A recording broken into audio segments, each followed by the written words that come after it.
नागपुर में RSS headquarter पर ध्वजारोहण किया गया। 76वें गणतंत्र दिवस के पावन पर्व पर राष्ट्रीय स्वयंसेवक संघ के महल स्थित केंद्रीय कार्यालय में महानगर संघ संचालक राजेश जी लोहिया इनके द्वारा ध्वजारोहण किया गया। ध्वजारोहण के बाद राजेश जी लोहिया ने संबोधित किया। इसके बाद तैनात पुलिस कर्मियों से चर्चा की और सभी से मिले सभी देशवासियों को गणतंत्र दिवस की शुभकामनाएं दी। इस 76वें गणतंत्र दिवस की बहुत बहुत बधाइयाँ। आज हम 76वां गणतंत्र दिवस मना रहे हैं। पिछले 75 वर्षों में अपना यह देश लोकतांत्रिक पद्धति से चल रहा है और विकासशील देश इस छवि से विश्व हमें पहचानने लगा है।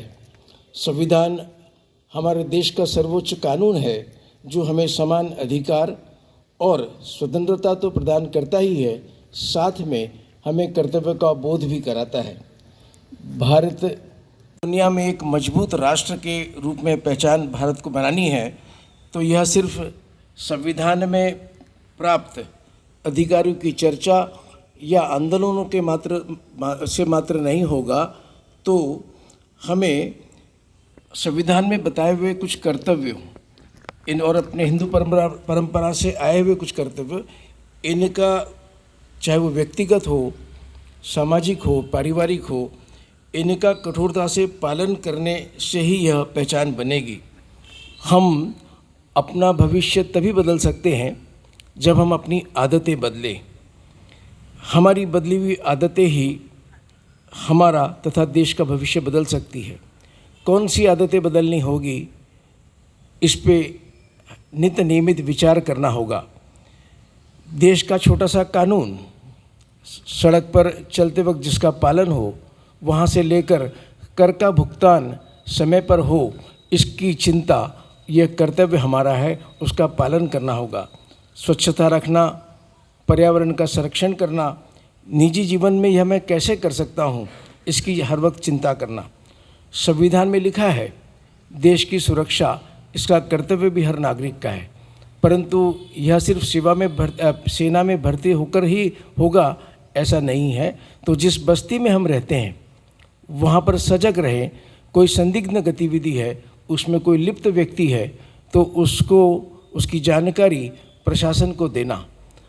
अपने आप में इतना सजग रहना कि प्रशासन की हम आँख बने, उन्हें अपने कार्य में हमारी मदद मिले, ऐसा हमारा कर्तव्य का भान हमें हर वक्त रहे और हम उनकी मदद करते रहें।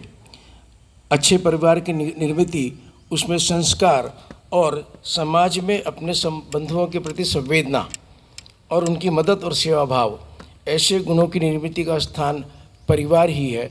वह करने का प्रयास हमने करना। जिनकी सहायता से हमारा परिवार चलता है, ऐसे अनेक लोग हमारे खून के रिश्ते से तो परिवार के सदस्य नहीं हैं, पर अपने मन में वे हमारे परिवार के सदस्य हैं। ऐसा भाव रखकर उनके साथ प्रेम पूर्वक अपना व्यवहार, आत्मीयता वाला व्यवहार हम करें, यह हमारा कर्तव्य है। संयुक्त परिवार ये हिंदू समाज की एक वैशिष्ट्यपूर्ण संस्था है और हमारा कर्तव्य है कि आज की पीढ़ी को, विशेष रूप से हमारी पीढ़ी को, उनका दायित्व है कि उसे और सुदृढ़ बनाएं और पूरे दुनिया के सामने कुटुंब कैसा हो उसका उदाहरण हम प्रस्तुत कर सकें। संविधान में निहित एक और सिद्धांत के तहत हमें कर्तव्य का दर्शाया गया है, प्राकृतिक पर्यावरण का, जिसके अंतर्गत वन, झील, नदी, वन्य जीवन, इनकी रक्षा करे और उसका संवर्धन करे तथा प्राणी मात्र के प्रति दया का भाव मन में रखे।